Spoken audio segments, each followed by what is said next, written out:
to start out here, I have two people here with me, and then I have one up here in the top right on Zoom.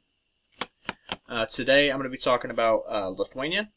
So I had actually done a business project on Lithuania. I thought it'd be a really interesting place to visit. It is bordered by Russia. Vilnius is the capital, and Kaunas is the other. So it used to be the capital of Lithuania, and they do have a rivalry.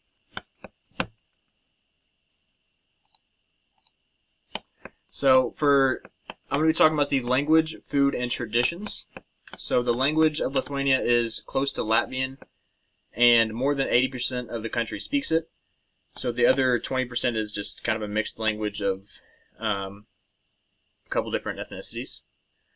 So this is the Baltic language of Lithuania. And down here at the bottom we have the alphabet.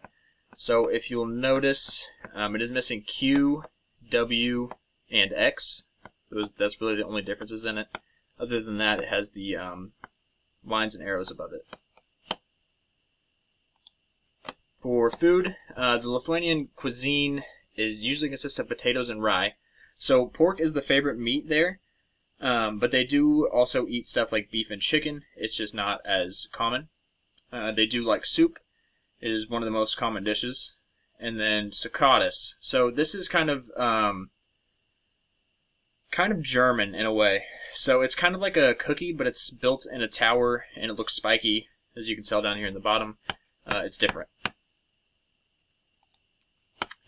And for traditions, so they have traditional holidays like we do.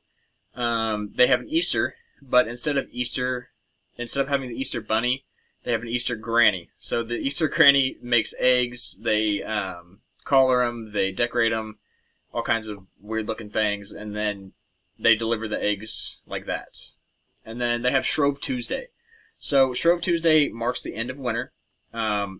This allows people to celebrate. They put on masks, costumes, and then run around the neighborhood. And in the evening, they all gather around a doll. So this doll is just a basic stuffed doll. There's nothing really special about it. And they either burn, drown, or put it on a sled and send it down a hill, which is kind of weird if you ask me, but that's okay. That's what happens. So tradition is a very highly respected thing in their culture. If you ever go there, respect it. So for tourist attractions, the tourist attractions I came up with were the Hill of Witches is the first one. So it's an outdoor trail in one of their state parks. It has a bunch of, as you can see up here in the top right, it has a bunch of wooden statues and folk art, stuff like that. And it gets kind of spooky. And then there's the Polava Republic. It's basically ruins of an old city that used to be in Lithuania, which this city actually used to be a country. It wasn't a very big country. I think it was... well, Lithuania is not even that big, so if it tells you anything, that country was not very big. So the Davina missile silo, I thought was pretty interesting. So during the Cold War, this was used so they could send bombs in less than 4 minutes to the place that they were trying to get them to. This sits right in one of their national parks in a very thick forest, which would be hard to find. So what to expect when you visit? When it comes to travel, it is an odd place. The euro is the main currency. You can get it from any bank. They try to warn people not to get it from vendors because they'll try to gyp you for it. Cars drive on the right-hand side of the road, and their unofficial second religion is basketball. So you know how I told you about the two cities having the rivalry, and the capital it has a very very big basketball fan base. They're usually glad to see tourists because they like having their country busy.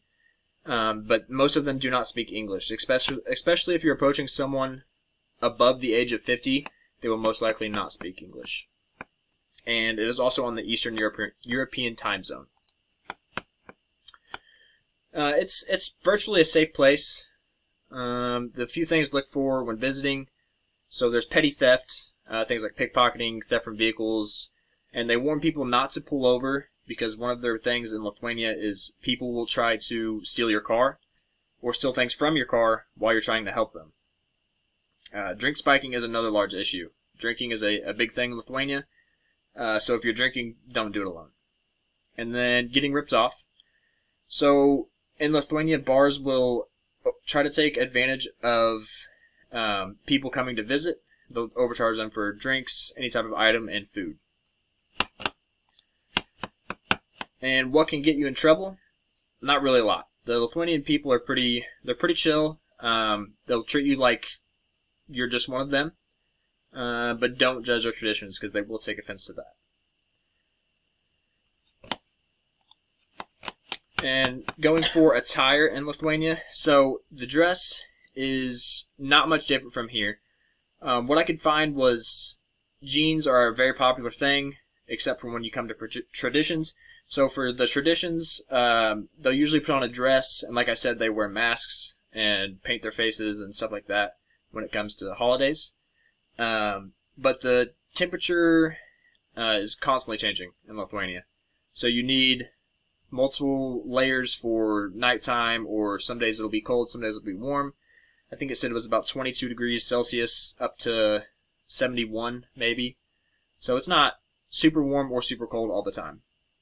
It is very bright in Lithuania, so you would definitely need sunglasses and a very nice pair of walking shoes, and then maybe a set of nice shoes to go out for dinner. In conclusion, Lithuania it's a great place to go. People are down to earth, good food. Watch out for the petty theft. Other than that, it's a great place. And these would be my references. Thank you.